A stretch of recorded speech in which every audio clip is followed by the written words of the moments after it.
Welcome everyone to a little bit of light awaiting Moshiach.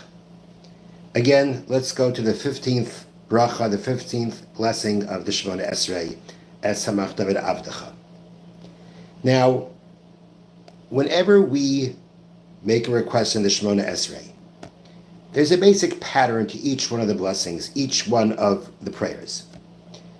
The prayer basically consists of our request with the knowledge that the source for this request, the source of all our needs, is Hashem. Hashem has everything. We need it. We need something. He has it. And with that, we ask for it.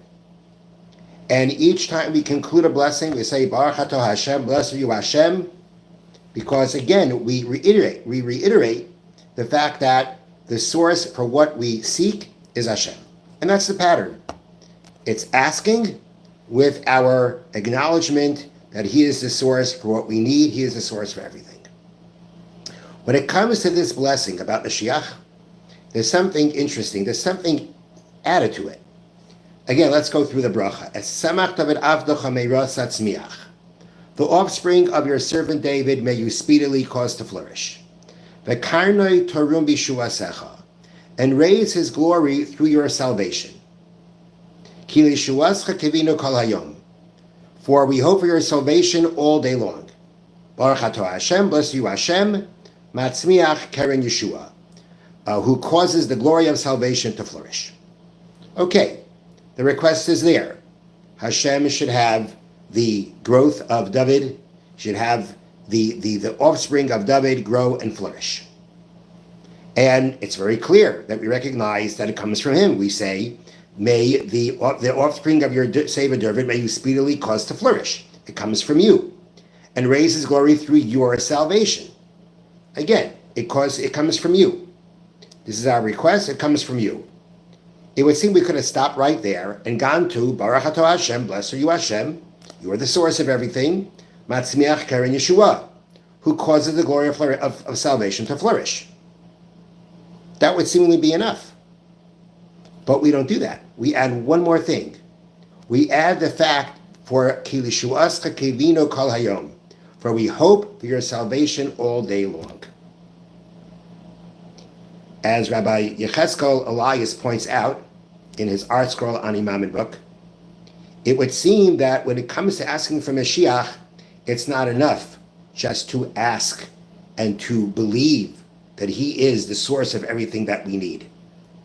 But that to ask for Moshiach, we also have to mention, we have to say to Hashem in our request. And as we express that we know it comes from Him, that we're hoping for it. An integral part of Moshiach coming is the fact that we hope for His coming, that we want Him to come, that we yearn for Him to come. And because that's an integral, that's key to His coming. That therefore, when we ask, of course, we express to Hashem that we need this. We express to Hashem, we know it comes from you. And we also have to express to Hashem that we hope for it. Hope means that we truly believe that it can that He can come, that Hashem can bring the salvation, and that we want it. Hoping means that we really want it, and that we really believe that it can happen.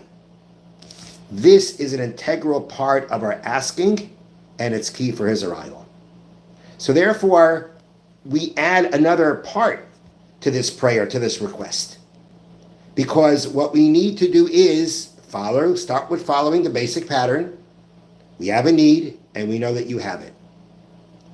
But we can't ask for Moshiach unless we also mention, unless we say it, unless we acknowledge for Hashem that we hope for your salvation. That we want it to come, that we believe that it can come, and that we want it to come, and that we yearn for it to come. That's key for His coming, and therefore it's key in asking and when asking for it. And I think it's also very important that we have to seriously ponder the whole idea as to whether, at least at some level, when we certainly believe in the coming of Moshiach, how deep is that belief? Or how real is that belief? Sure, there is a basic level of belief that you believe in something. But sometimes you believe in it because you believe in the fact that, you don't really know how it's going to happen. But Hashem says it's going to happen, it's going to happen. It's kind of a little bit of a dream. But imagine believing that in coming a Moshiach when a person is in a very, very serious situation.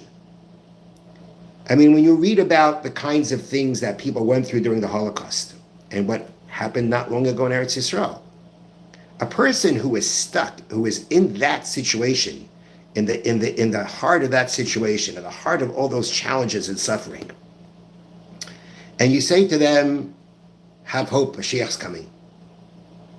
Not easy to do that. It's hard enough to hope that something can happen in the immediate. Maybe in some ways it's easier to hope for Mashiach because of the fact that, it's beyond the natural norm of things.